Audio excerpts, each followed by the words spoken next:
Hello and welcome to the Disability Law Show. John Scholes, Sivan Tumarkin reaching out. I'll give it to you right away. 1-855-821-5900 is the number. Help at disabilityrights.ca.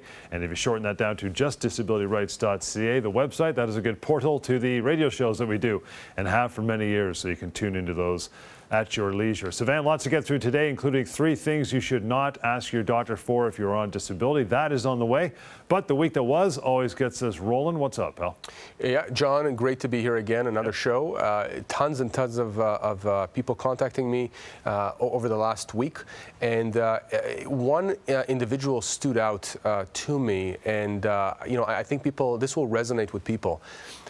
This was a nurse, an emergency room nurse, that has been really having difficulty with her mental health issues. She already had some depression pre-COVID, but when COVID struck, and of course, the pressures on the healthcare system has been just tremendous.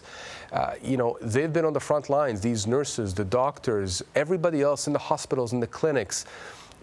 Everybody's been applauding these individuals, but I think that what oftentimes doesn't get discussed is the tremendous mental toll that it takes on them. And so, this nurse had to apply for long-term disability. And she applied and she got denied. And she got denied for a stupid reason. I'm not going to go into it, but it was a dumb reason that the insurance company gave, as they often do.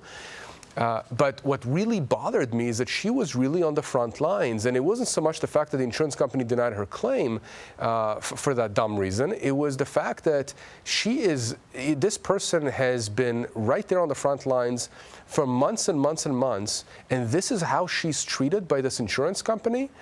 I wish that the media would be doing stories about these kinds of situations, because these insurance companies are literally getting away with, the horrible stuff. And so what I mentioned to her is that I said, look, I appreciate personally, and I know many people do, everything that you have done for the public, for your family, for our families. I will deal with this matter on a pro bono basis. I will deal with the insurance company, and I intend to write a scathing letter to the insurance company. And if they don't reverse course, I will make sure that the media gets a hold of that case.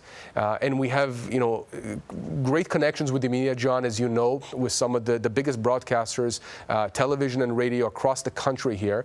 These insurance companies must be held to account. This is the same message I've been giving out on travel insurance claims since we've started the class actions that we did a few weeks ago. And this is something that we're going to continue doing. So to the healthcare workers out there, all of you, and anybody who works in the hospitals, not just nurses and doctors, but the people who clean the hospitals, huge thank you. We understand, or at least the majority of us, I think, understand the immense amount of pressure you are under, and you're going to continue being under while this pandemic continues to rage through the world. And we will do our part to help you. So please give me a call, contact me. We'll talk for free. I'll explain your options. You choose what you want to do.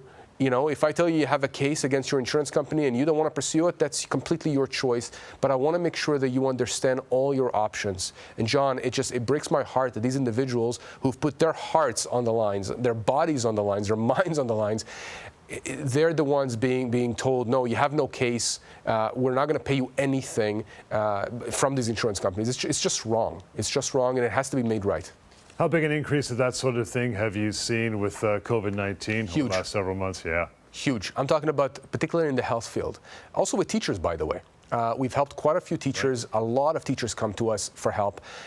Look, it's taking a toll, and news reports have been saying that there's going to be a tsunami of these psychological claims. And incidentally, we're going to talk about psychological claims in the context of LTD.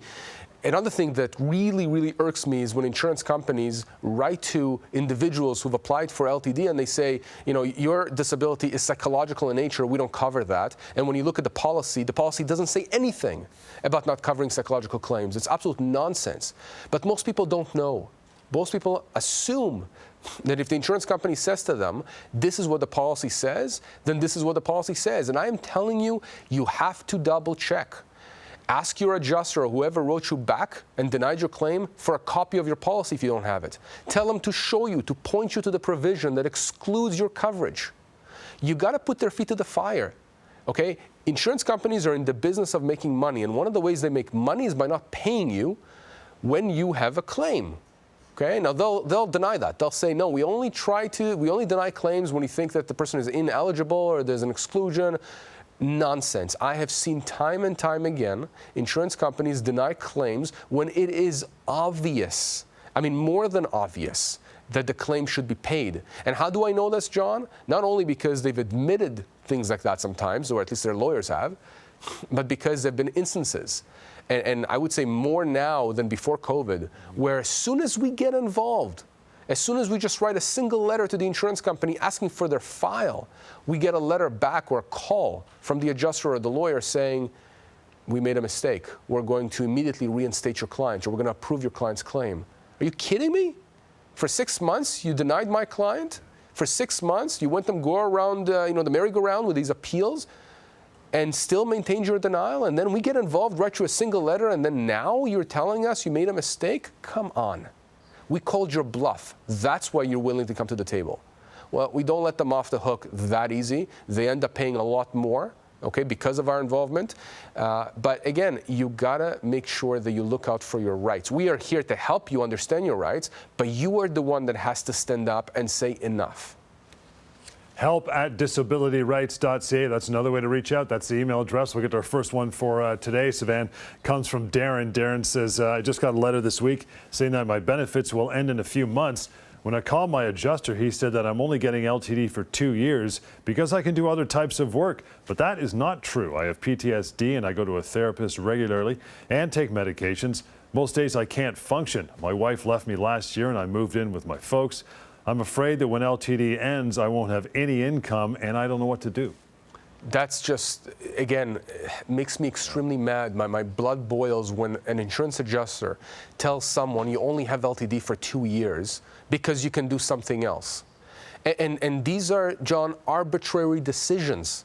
When you have PTSD, post-traumatic stress disorder, the kind of stuff that our veterans who've been in wars have experienced, the kind of stuff that you experience if you're assaulted or if you've witnessed something horrific, that stuff stays with you.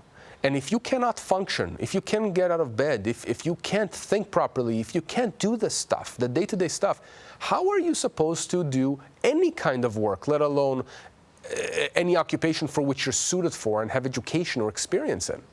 So again, this is something we see time and time again. And in fact, many denials happen or cutoffs happen around that 2-year mark. And that's what's happened here, with Darren. And what I will say to you, Darren, is we can help you. And the fact that the disability payments, your payments have not stopped yet, the fact that they're going to stop in a few months gives us some time. I would not tell you, in fact, I would tell you, don't be like many people and see if in fact your benefits end, because they will end. Let's take action now. Let's write to the insurance company. Let me communicate with the insurance company or someone on my team. Let's see if we can get them to reverse course under the threat of us getting involved and starting a legal proceeding.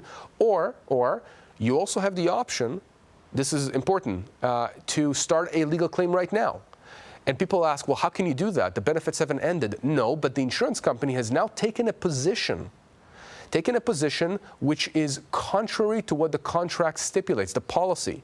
And so the legal terminology is that we can start a legal claim on the basis of anticipatory breach. We are saying that the insurance company has now taken action that constitutes anticipatory breach. They've breached the policy even though they keep paying you for the next few months. And John, I've had situations where people were told, well, you're going to get cut off in a few months. And we got involved right there at the beginning, at the outset, when they were first told that, and we were able to resolve the claim in its entirety before the payments ended. So the person was never without money, because that's the biggest stressor. Not to have any money coming in, not being able to pay the mortgage or to pay for food for your kids. That's very, very important. So I will help Darren. I'll explain to him his rights, just like I do each and every week for many of the listeners and many of the viewers. Let's take a quick pause, pal, and when we come back, we'll talk about 3 things you should not ask your doctor to do if you're on disability. That is on the way. To reach out to Savannah and the team, 1-855-821-5900, help@disabilityrights.ca as well. Be right back. You lost your job. They only gave you 2 weeks of severance per year worked. But where can you find out what you're really owed? I'm going to severancepaycalculator.com. Find out how much you're owed right now. severancepaycalculator.com. You've been denied long-term disability. You think you're powerless, but you have a lot more power than you think. I'll tell you a secret. It's a numbers game for the insurance company. They're betting on you walking away from money that they owe you. Don't make that mistake. We resolve disability claims all the time. We force insurance to pay what they owe. We're in your corner. Call Sivan and his team, 1-855-821-5900, or go to disabilityrights.ca. You lost your job. They said they had a good reason, but you think you've been wrongfully dismissed. Now what are you going to do? I'm going to employmentlawyer.ca. Always check with the employment lawyer first at employmentlawyer.ca.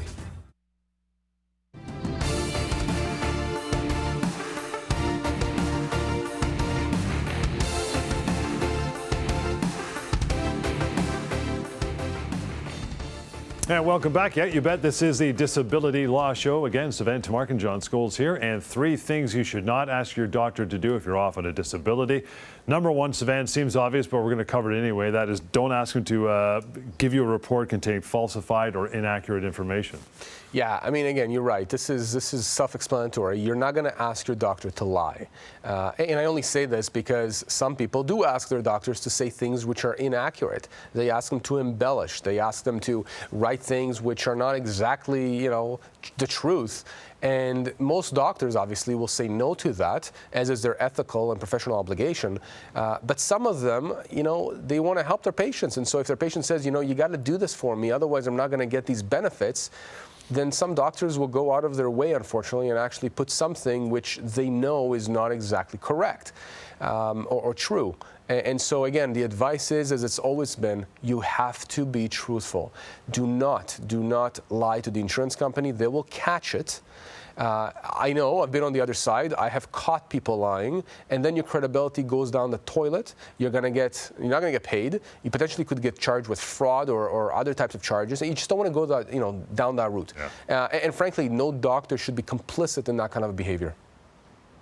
Number 2 on the list, and this one, it's interesting, this one I find says, don't tell your doctor to say you're ready to go back to work if you're not. I guess people feel, shameful, they want to get off disability. I can muck in and I can go back to my job, but that could have serious repercussions, right?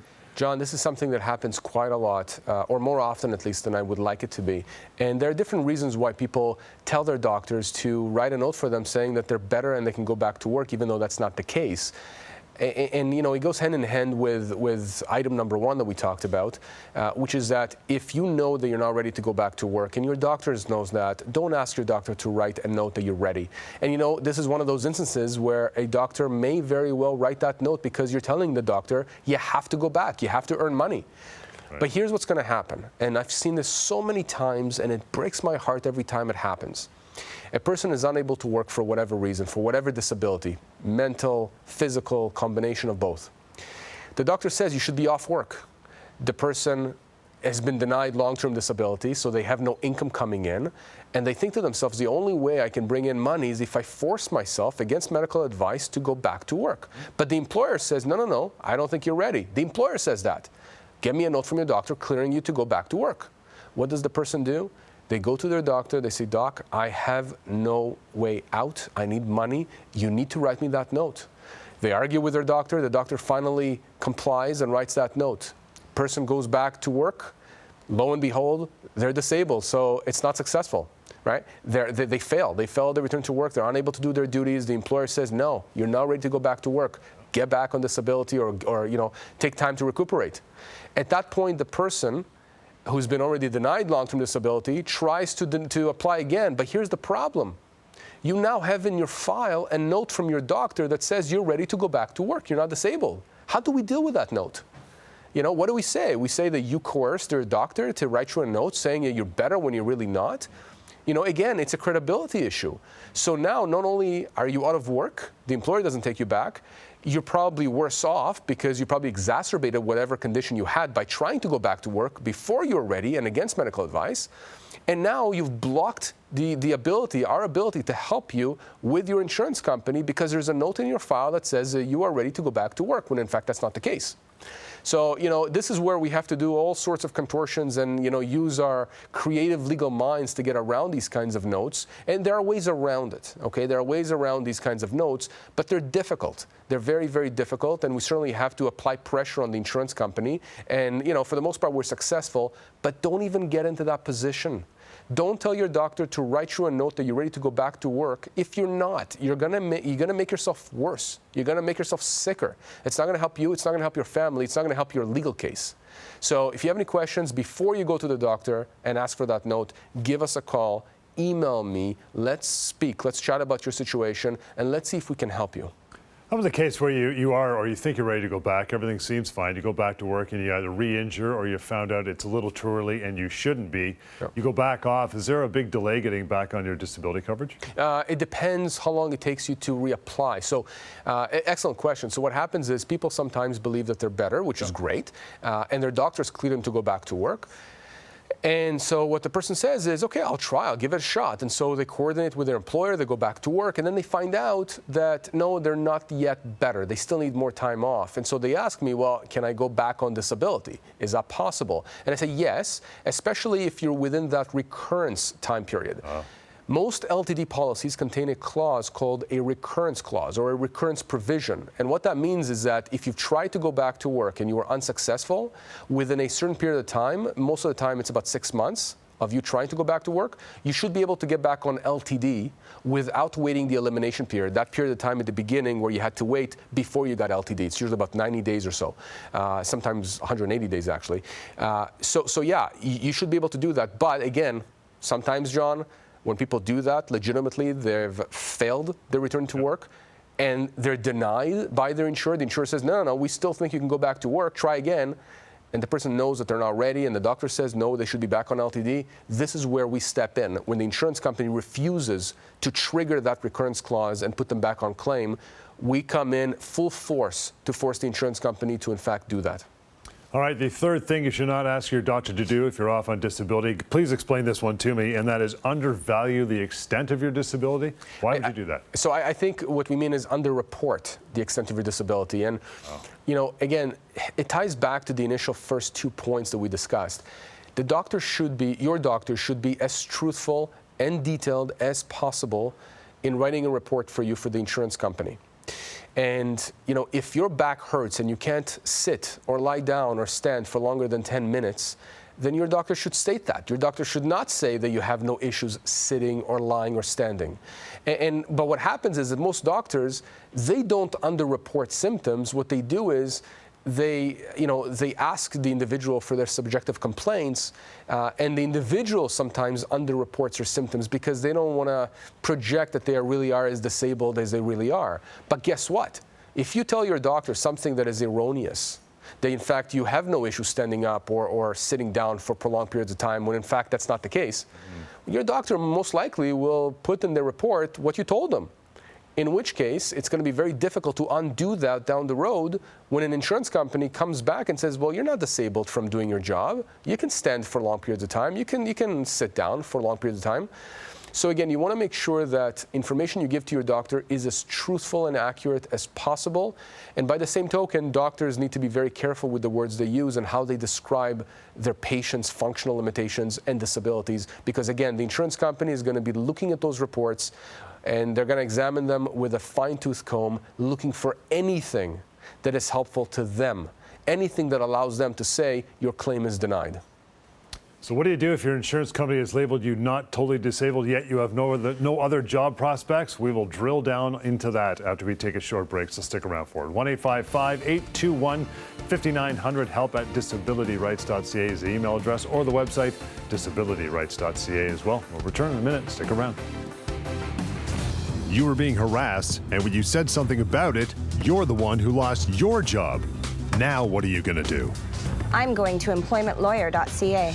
Always check with the employment lawyer first at employmentlawyer.ca. Insurance companies deny long-term disability claims all the time. They give lots of excuses. Don't give up. I've seen it all. They've ignored your doctors, they've ignored you. You're angry and you're frustrated. But there's hope. We resolve disability claims all the time. We force insurers to pay what they owe. we're in your corner. Call Sivan and his team, 1-855-821-5900, or go to disabilityrights.ca. You thought you had a secure job. You didn't see it coming. Now what do? I'm going to employmentlawyer.ca. Always check with the employment lawyer first at employmentlawyer.ca.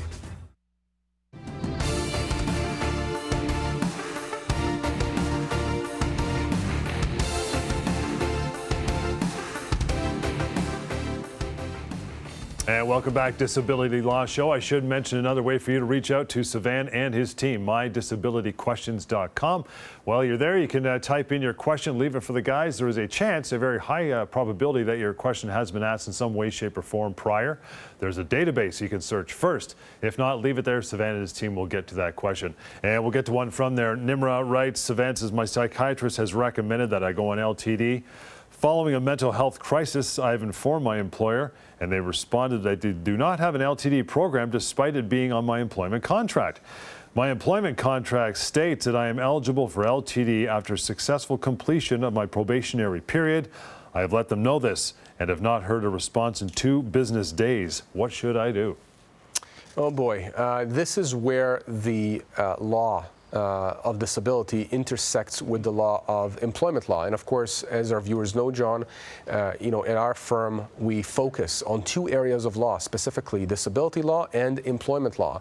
And this is very unfortunate, obviously, because this individual relied on certain benefits that, apparently the employer said the employees had, which included the long-term disability program. And now this person is in need of that and doesn't have access to that disability program. And so the question is, well, what do you do? Well, that person has a claim potentially against the employer for a breach of contract, negligent misrepresentations, a whole slew of things that he can go after the employer. And you could have a claim here in the hundreds of thousands of dollars, John, that essentially has been taken away from him because he doesn't have an LTD policy, to apply to.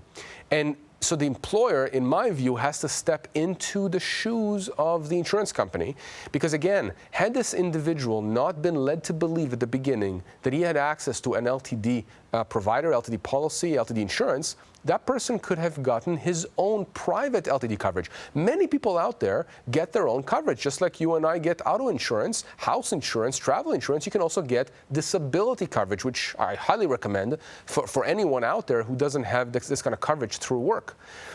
So really important to understand that in a situation like this, where the person was under the understanding and belief because he was told and it was in his employment contract that he had access to LTD and he doesn't, guess what? The employer here is on the hook. And, we have lawyers at the firm that they actually have a dual focus, dual specialty and expertise in employment law and disability law. And so those lawyers would be able to help this person and answer all his questions. But he should definitely consult with them because otherwise he's going to be out of pocket for who knows how much money. I don't know how long he's going to be off work for, and he's entitled to that money.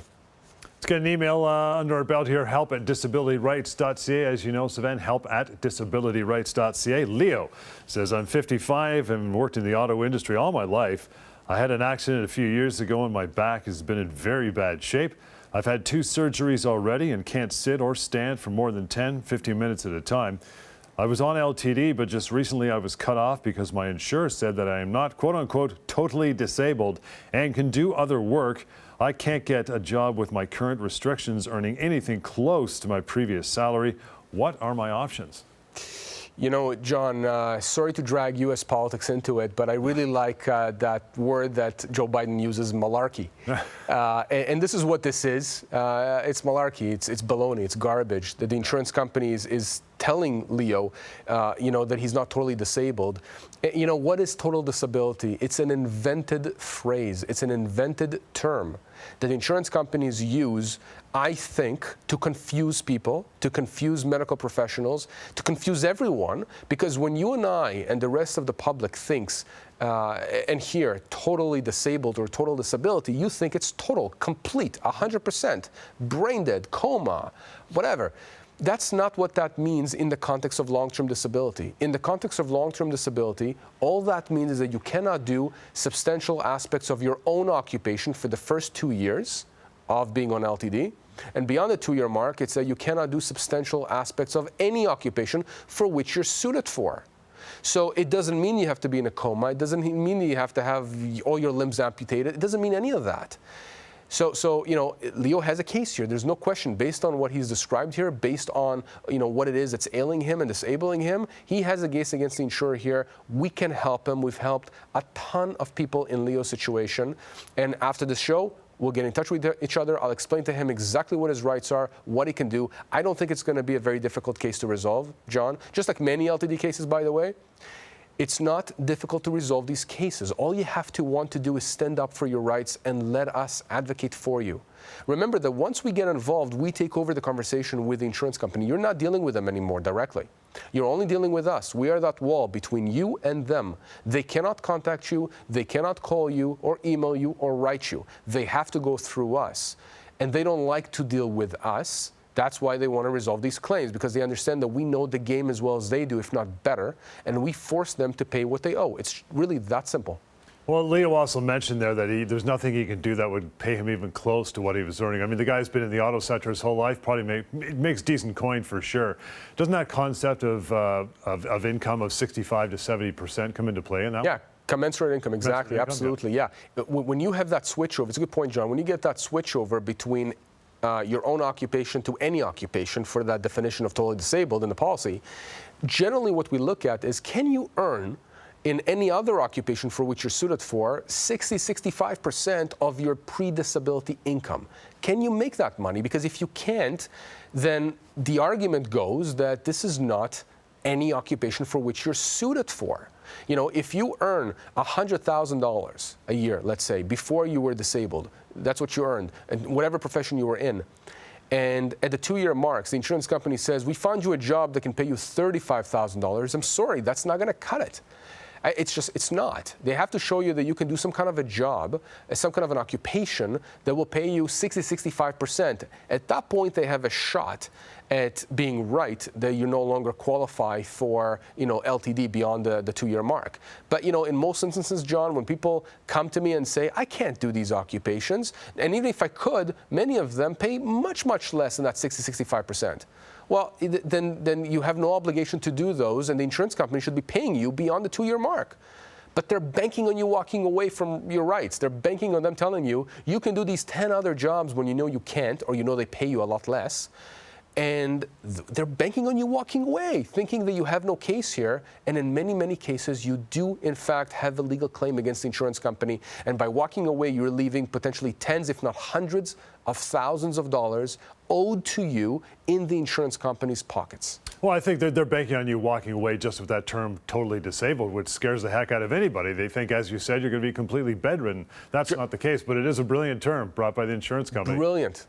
And I have doctors saying, I'm not going to write you a supportive letter for your claim because I don't think you're totally disabled. Right. When the doctors don't understand what the term means. That's why I speak with so many doctors, chiropractors, psychologists.